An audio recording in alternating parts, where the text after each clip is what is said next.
bez universitātēm nav inovācijas, un to mēs labi redzam šeit RTU inovāciju kvartālā.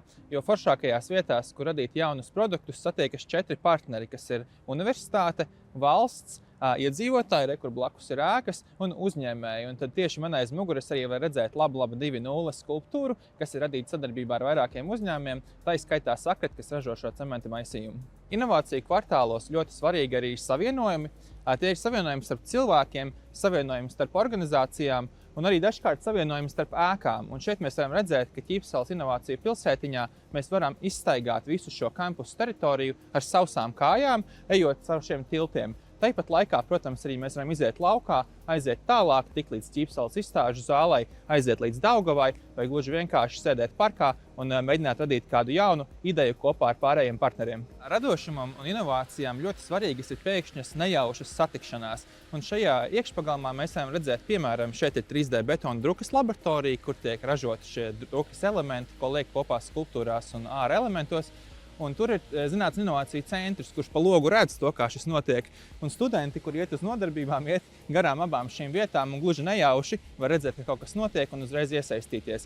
Tāpēc ir svarīgi, ka tas nav aiz slēgtām durvīm, bet kad izeja uz šīm inovāciju vietām, mums ir publiski. Īpaši vasarā, kad ir siltāks, to redzēt vēl labāk. RTU studentu pilsētiņas inovāciju kvartālā svarīgs aspekts, uz ko mēs skatījāmies pētījuma gaitā, bija tas, cik ļoti pieejamas ir šīs inovāciju vietas gan studentiem, gan partneriem, gan arī cilvēkiem no malas, arī vietējiem iedzīvotājiem. Un tad šī ir viena no tādām vietām, kur šīs inovācijas notiek. Mums ir dizaina fabrika, kuras durvis ir tieši pavērtas pret iedzīvotājiem, kuriem arī ir iespēja nākt ar savām problēmām, risinājumiem, pamēģināt 3D druku vai veikt produktu izstrādi, vai arī varbūt pašiem ņemt roku dalībā kādā hakatonā vai radošā konkursā, kur katru nedēļu notiek Rīgas Tehniskās universitātes kampusā. Ja būtu jāizvēlas viens kritērijs, kas ir maksimāli svarīgs inovācijām, tā būtu starpdisciplinaritāte. Un šī ēka to labi ilustrē. Šeit mēs dodamies iekšā, veicam peldēšanu, mazliet izkustamies, un tas rada jaunas idejas un jaunas domas. Tāpat laikā šeit notiek arī hakatoni. Šeit ir bijuši jūras dronu testi, ir mēģināta tīklu ķeršana un radīti funkcionāli prototipi, kas ir pārbaudīti mūsu pašu peldbaseinā.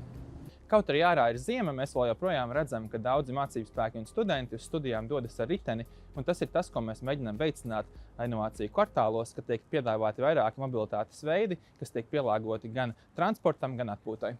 Veselā miesā vesels gars. Pētījumos ievāktie dati mums rāda, ka daudz vairāk labas idejas rodas tad, kad mēs sēžam nevis biroja krēslā, bet staigājam, kustamies, peldam un arī vingrojam. Un tad arī RTU inovāciju kvartālā ir iespēja nodarboties ar sportu un izkustēties. Un bieži vien šajā procesā mums rodas jaunas idejas un jauni startupi.